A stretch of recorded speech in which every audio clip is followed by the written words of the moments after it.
Okay. Maya, welcome. How are you? Thank you. How are you, Chad? Good, great. So, we are both in the business of revenue. You are a CRO, right? And you've been a CRO a few times. Yes. I tell people when they ask me what I do, I tell them I run revenue operations for CROs and CFOs. I always get one of two reactions. They either just sort of like shake my hand and nod along and they're like, great, or they say, what is a CRO? And that one always strikes me as odd because, in our world, it makes total sense.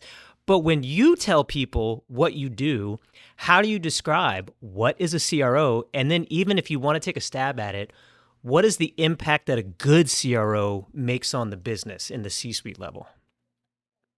Let's start with the second question. So, a good Yeah. CRO is really somebody who can, it's a make or break for the company.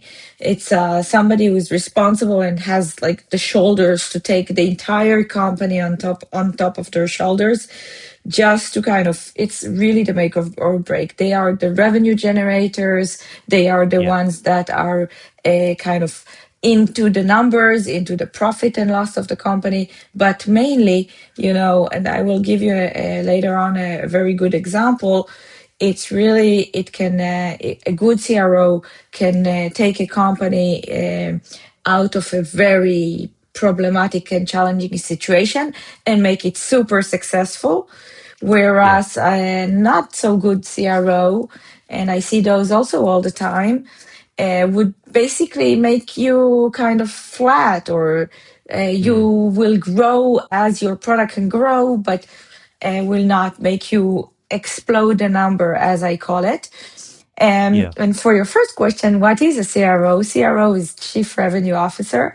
It's the person responsible for the revenue. And now, in some companies, the definition varies. Obviously, it's the Yeah. person responsible for the revenue, but the definition sometimes varies. Sometimes the CRO also is responsible for marketing, like in my case. Uh, Mm. Mm. for example, sometimes the CRO is responsible for pre-sale support functions and Mm. other peripheral revenue related Mm. functions. Customer success is another one that sometimes the CRO is responsible, Yeah. sometimes it's the chief customer success, customer officer. Yeah, it's interesting because traditionally, well, two questions in this. Traditionally, I was a sales operations professional. I was a director of sales operations for tech firms, and that made sense to me. I like that we've pivoted. It's not, revenue operations as a term is not new. I feel like around 2014 or so, it started catching steam. But I like that we've pivoted into that more encompassing name because I have also led marketing ops, and you also have to consider what you're doing pre-sales, and then you're really capturing what you're doing, not post-sales like support, but like accounts receivable is a big deal in some of these little verticals. Like who's going after the bills that haven't been paid besides just your accountant. So, do you think? I think traditionally I thought that it was a salesperson that sort of promoted to CRO. Do you see that historically? Do you think that a CRO is always sales, or do you see people coming in with financial backgrounds? Like, what's the path to CRO? So, one of the CROs of the biggest cyber companies in Israel actually came from being a product person, but that's fairly rare. Mm, In my view, a CRO should come from sales. yeah, If you come from sales, you know all of like you tried it all. You succeeded, you failed, you had some right. deals that you won, you had some deals that you lost, you had a team that was successful, you had a team that was not Mm, successful, and you know how to kind of manage all of this complexity because you've already done that. So you understand the difficulties the people, the sales team would have. So, in my view, the best CROs should come from sales, but it's yeah. not just being a salesperson that is enough to be a CRO. Yeah, well, so you said something interesting that you said it quickly, and I think people don't appreciate how challenging it is. You said I'm here to solve the big problems, something to that effect. And I think what you meant is cash flow solves business problems, and only your salespeople are generating revenue, right? We used to joke that like the CRO makes the money and the CFO spends the money.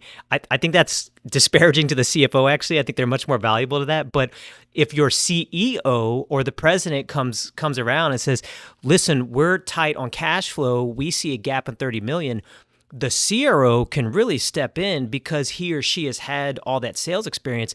And it's almost like they have a way of thinking about generating revenue that a high salaried operation guy isn't willing to get uncomfortable with. Does that make sense? Yeah, so um, if I may, I can give you an example which I think is really Yeah. representative to this big problem that I've mentioned. So, in my previous company, I was a CRO responsible for all of the revenue functions, also the marketing functions.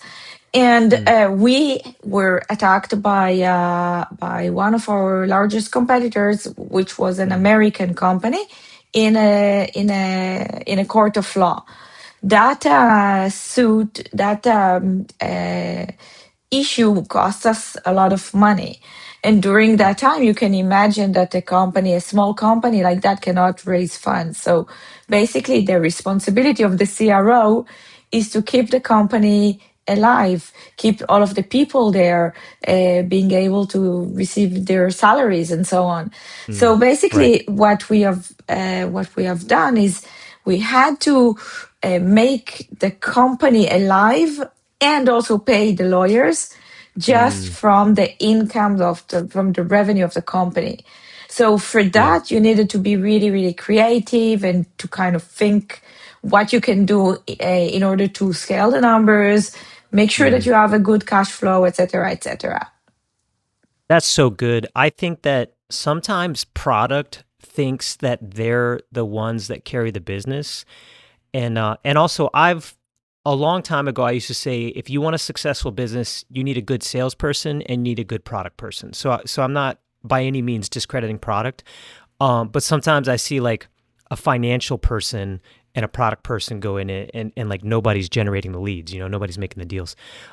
But you mentioned the people, and my favorite part of operational support is a month end close or a quarter end close. When you have, a boiler room's like the analogy, but you've got 20 or 30 young guys and young gals out there, and the directors are pressuring them, and they're like, what's with these late stage deals? They have to come in today. What are you doing? And if you've ever experienced that unblocking of saying, okay, this quote's broken, or this order jammed up here, or they didn't get this piece of data, and so you're just rushing to get the deal over the line so that the company can book it and take it in period.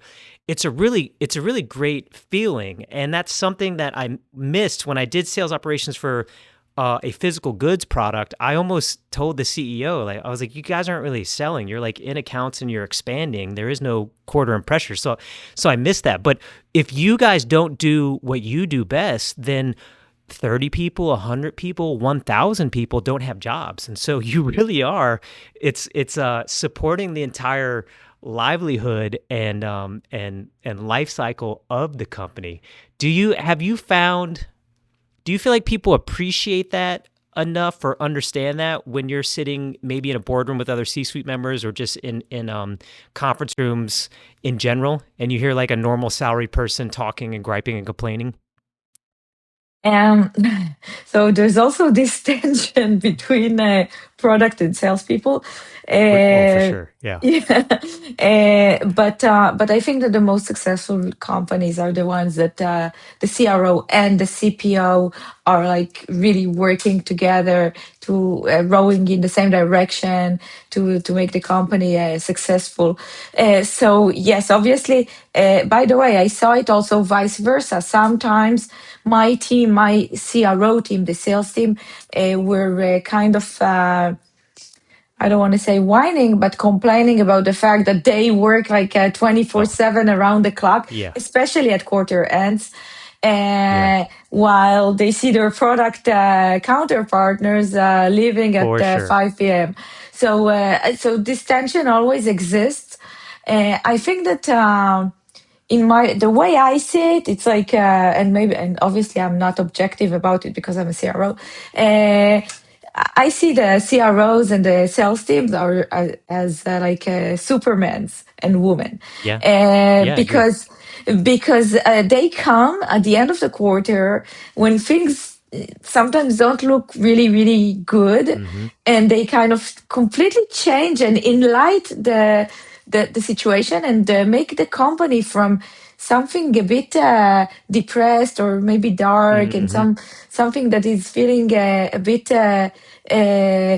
sleeping. Mm-hmm. For all of a sudden, we kind of rescue the situation, and we That's can right. really can turn the situation around, and it's like heroic in my view. Also, you guys have the most amazing expense accounts. So I always tell new people in any company, like, go make friends with a sales leader. You'll have a wonderful time. Tell us, Maya, for the audience, tell us real quickly, like an intro. We know you're a CRO, but what's kind of the scope of the companies? I saw you had WeWork on your resume, some other tech firms. So tell us just a quick intro of where you've been, what you're doing now, what the scope of it is, and let's give the audience an idea of who they're talking to. So, wow, I started very young. So I got drafted to the army at 17. It's really rare. I'm from Israel, so we all get drafted to the army, but normally it's Yeah. at the age of 18 and not 17. I was recruited to the A200 cyber unit. It's a very well-known unit. Basically, the Yes. entire high-tech industry in Israel comes from this unit, and there's another unit that is also Yeah. known as technology unit. And Was it? so Sorry to interrupt, but was it cyber intelligence or was it like actual cyber technology, like sysadmin type role? Well, it's a big unit, so you'll find a lot of things in it. But yeah, just I cannot share a lot about it. But Okay. I can Good tell you enough. that Checkpoint came from there, Palo Alto came from Mm, there, there you go. Mirabilis came from there, which was the first before WhatsApp, the ICQ. So a lot of Yeah. those technology came from I can't believe the this is army. the first time I've ever mentioned ICQ on my podcast. And I don't know if anybody, I think a lot of people remember it now and they feel super cringe that they do remember what ICQ is. That's awesome. It's the first messaging, and I can tell It you, is. I was using messaging system way before ICQ. So just to give Yeah. you an Yeah. idea of what's going on I with this actually I unit. want you to keep sharing your history, but I actually also I joined the military at 17 in the U.S. And Oh, I was also we called it they called us an IT, but it was more like a cyber. And I started in telephony back in 2000. When I first joined, our computer screens were still green. Like that's how. So I've sort of ridden this whole technology wave from 2000 to now, and it's been fascinating to me to see the progression. But then also like it's been fascinating to me to see things that people are calling new that aren't so new, like AI and machine learning. So we'll come back to that. But yeah, I saw you were based out of Israel. I knew right away, okay, she's done at least 2 years. yeah, And then I two want to talk later. years. I saw that you were a volunteer police officer too. So Yeah. so finish your intro, but I want to segue into like those advantages that you've seen or experienced by having the leadership background and then what that felt like going into the corporate world. So tell us more quickly about how you Yeah. rose to So CRO and then what are the army. companies. So army. Then I did computer and electrical engineering, which is kind of rare for a woman. Mm, And then I worked as an engineer, actually a hardware engineer, which is also kind of weird, also mm. for a CRO. Uh, and then I moved to sales. After a few years in R&D, Yeah. I decided to move to sales. I grew really from the bottom. So really Mm, from being just a salesperson, and then managing a small team, and then managing a bit of a larger team, managing mm, pre-sales, managing support, managing. Then I did a quick tour into product and M&A, mm, and then afterwards I was. I continued to grow in sales, VP sales, VP sales and customer success. managing teams globally, etc., etc. And in my last role, I was I was at WeWork also, and that was the one Nice. before. And then I went to Vade. It's a French cyber company, which was Mm, sold to Hornet Security, and now it's mm. sold to Proofpoint. And I was a Are you CRO, guys and PE backed? Are you guys a so PE portfolio company now?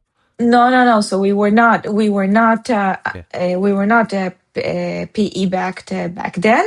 But when we were acquired by Hornet Security, that's where we had the trial and so on. We didn't have any money. We needed to kind of Mm, cut everything and be very top mm. efficient and just grow by what we could bring and also pay the lawyers. So it was really Yeah. a good adventure as a CRO. And then Mm, we were acquired by Hornet Security, which is PE backed already. So mm. then we became PE backed, and now it's a Proof Point that acquired us.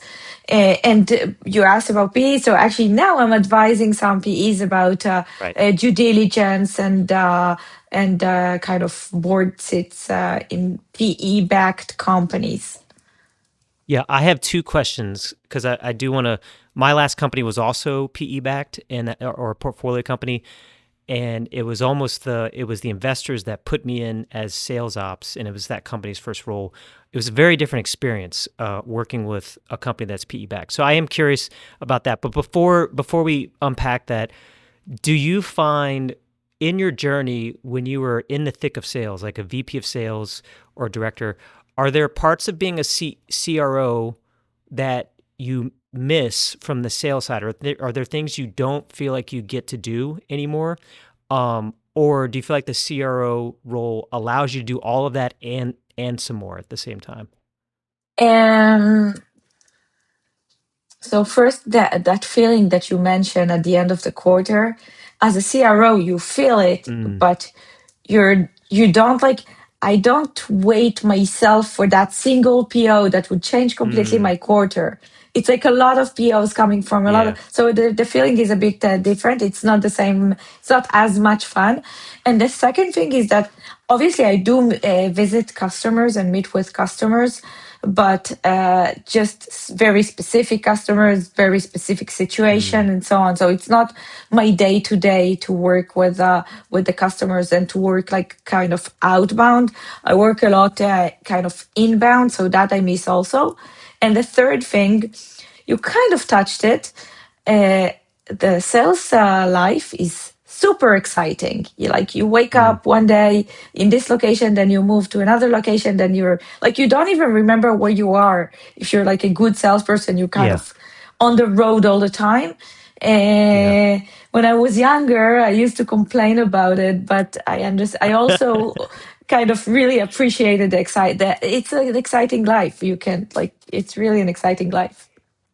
I do think it's a rite of passage. I was talking with another guest the other day about how AI has been taking over some of these industries. And my observation was that the people that were getting, it hurts the wrong word, but the people that were impacted the most were the very junior resources that haven't gotten a lot of experience yet. Now, that being said, when I had an office in Austin, headquarters in Austin, Texas, the junior, like the sales force, the SDRs, the BDRs were so young and vibrant, and I saw them all bonding and creating teamwork and leadership skills, going through the role playing of sales, and it clicked for me like, wow, that's still probably the number one ladder in many westernized countries to get into a career, break into it, establish your resilience and tenacity, and then prove yourself successful. So I don't think that that goes away anytime soon. I think it's an amazing journey for a lot of people considering an entrance into tech firms or whatever.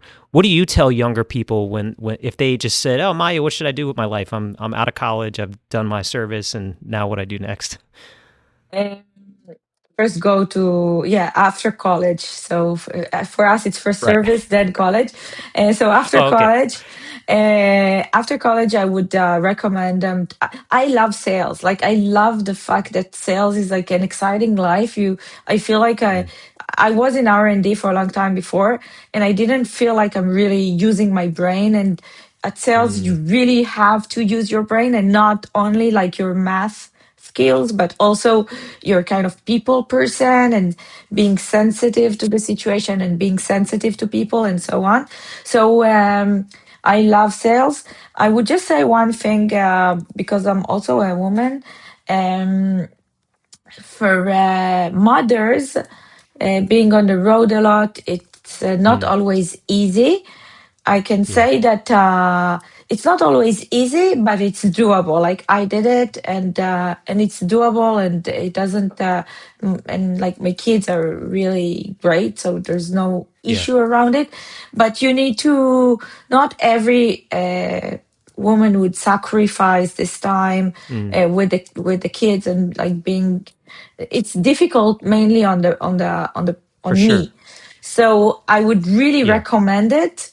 But I would also say, I would give the full truth. I love the Mm, fact that it is very numbers driven, and like, if you're good, the numbers are saying it. You don't need to say you're good. The numbers right. are there, and you. So I Right. love the fact that it's completely quantifiable. Mm, And I love the fact that it's kind of, you learn all the time. You can get yeah. better and better all the time. So for me it's the number one profession. Yeah, it's such a rapid feedback loop too. I feel like people forget that. You know very quickly if a call went well or didn't go well, or at least by the end of the quarter, if they're being Yeah. serious or not. Um Tell me again about the let's close out the PE loop. Uh if there's C-suite right now or founders, and they either feel like they're in a jam or they're being courted by private equity, what as someone who's seen both sides as a leader, what are the pros and cons, or what would you tell that young founder that maybe he or she has a 20 million ARR company right now, and they're getting a lot of sales calls? What do they give up? What do they gain? What are the pros? What are the cons? Like, what does that difference feel like from your side? Maybe my opinion would not be the most common one, but Mm, for me, it's a much more professionalized way of working. mm, And in my view, even if you're a startup or an earlier stage company, you should work in the PE mindset way of working. mm, They mm, are into numbers, into growth, into sometimes, not always, but profitable growth. So they would look into being into the rule of 40. They want mm, predictability, they want visibility, mm, and they want growth, and they want profitability. And if you have that, then you have a great company. I would just say another thing. With PE, they kind of, it's no bullshit. Like, mm, either the company is being managed and mm, grown in a healthy and productive way, or mm. you're out. And I actually support that, Yeah. because I Yeah. think that a lot of leaders or a lot of companies have, I don't want to call them even leaders. I want to say Mm, managers. Some of mhm. their senior managers are there for a lot of times. Maybe they were the founders. Maybe they're there for just like 20 Yeah. years or 14 years or 15 years, but they're not good enough. They're not good enough, and Mhm. they don't Mhm. adjust for the new age. And if you Mhm. don't adjust for the new age, if you're not running in the pace of the new age, then you're dead. And it's not just for PE backed; it's for every company. Yeah. So, in my view, so for example, at Fade, we worked. PE grade even before there was an Mm. investment of a PE, because for me, that's the only way of working. processes Yeah. should be completely clear and should be Yeah. put in place. I actually grew as a sales leader, as a salesperson. I grew in Mm. a large American company. So all that is Hmm. related to processes, leadership, and so on was very. It was kind of in my DNA Yeah. as a young salesperson. So when I grew and became a CRO, I kind of implemented all of these processes. And actually, I have this methodology. Maybe I will let you ask the next question, but I have this methodology that runs in the organization and covers all of the processes related to revenue and kind of cleans them, look at every single Hmm. one of the processes and make them kind of neat with the right tools, with the Yeah. right KPIs, etc.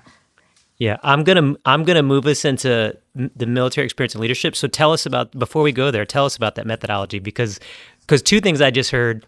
One, if you have any understanding of what a multiple might be or what you might want your multiple to be, running your business like a business from the start, huge plus. You know, a lot of times small businesses will come to me and they're at like the 6 million or $12 million range, and the largest deal I've sat on was $23 million for one deal. You know, and so when I talk to these guys, I take a lot for granted. I'll sit there and be like, wait a second, you don't have X or you don't have Y or you're doing everything. And so I encourage people, even 6 million, $12 million range, find a way to think in that structure so that you're running with best practices. That way you're not leaning on PE when you're in hard times and getting raked over the coals on your multiple evaluation. But tell us about the methodology. What does that look like for you?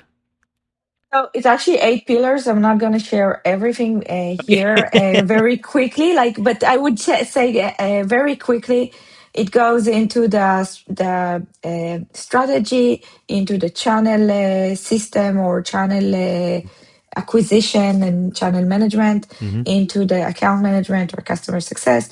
RevOps is a very big thing for me, and maybe I Hmm. can share my experience in that company. When I joined, there wasn't any RevOps and what we've done, because it's interesting. Uh, and then obviously people is a key thing. Hmm.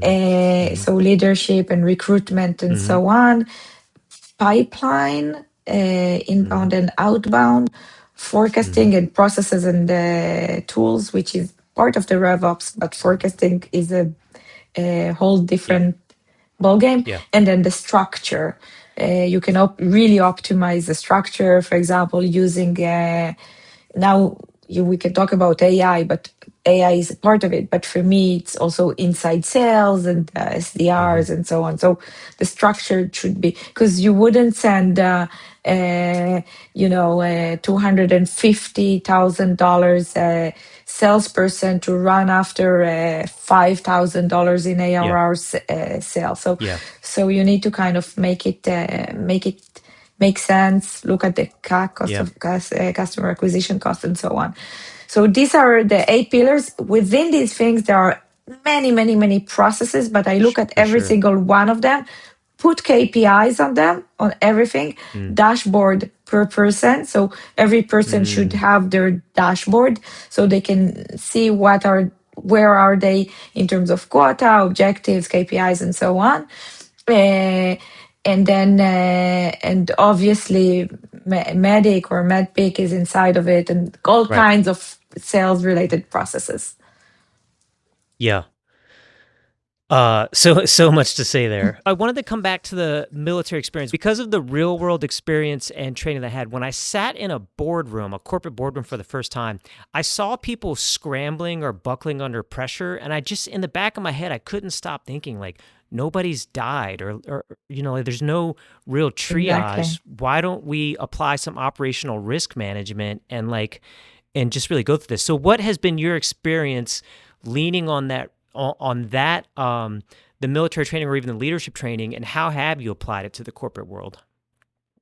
So, I grew in the Gulf War. I was in almost every operation or or war that Israel had ever since. So for we have sirens, and so I help reserve duty people here. I'm like in a nonprofit organization helping them. Anyway, when you kind of live like that and are raised like that, uh, everything else is like you put Mm. things in perspective. Yes. You don't get nervous if something is not working exactly as you Mm. want it to work. You just see it as an obstacle. My kind of nature of personality, maybe it's because of how I was where I grew up and so on. But my nature is to kind of stay positive and continue forward and just tr- if something doesn't work exactly as I want, to find a way to make it work. By the way, it's very useful in when you are not succeeding in a deal at first step. Mm-hmm. So I kind Mm-hmm. of insist on it and I try to find ways to make it happen. So this is my nature. And when you are a CRO, it's even more so because not everything is according to what you are expecting it. Sometimes deal falls in the last minute of the quarter. You don't want that, but sometimes it happens. Um, so you need to kind of anticipate these things and react or behave properly when things are not working well, and you have an entire team Yeah. to lead, to stay to show them that you stay calm and you are just looking forward, not looking backward. Whatever is done anyway. So you Mm. just need to kind of look your way forward and do things that would progress you looking forward. And I think that one of the most important thing for a CRO in that perspective is to show that kind of peace of mind to your team. You can get stressed you by Mm. yourself. And me personally, I don't really get stressed by the numbers because I'm used to that. Mm. But some CROs do get stressed. I'm not saying that they shouldn't or it's something weird, but they should try to not show it to their people because stressed salespeople you can stress salespeople so much after kind of you if you cross that line, then it's becoming destructive because they feel like a Yeah. failure and then they go They to a stop customer performing. feeling like, yeah, they stop performing. And that's like the Yeah. worst thing you should do to salespeople. You should Yeah. always Maya, I believe know in you them. have As a long as they're there, you should just believe in them. totally agree. I know you have a tight deadline. Where can people find you? And then what kind of parting advice would you give to anyone that wants to work their way up to the ranks of the C suite? Okay, so first find me on LinkedIn. I'm very active on LinkedIn and I actually love the platform. Thanks so much, Maya. It was so good talking to you. Bye bye. Bye.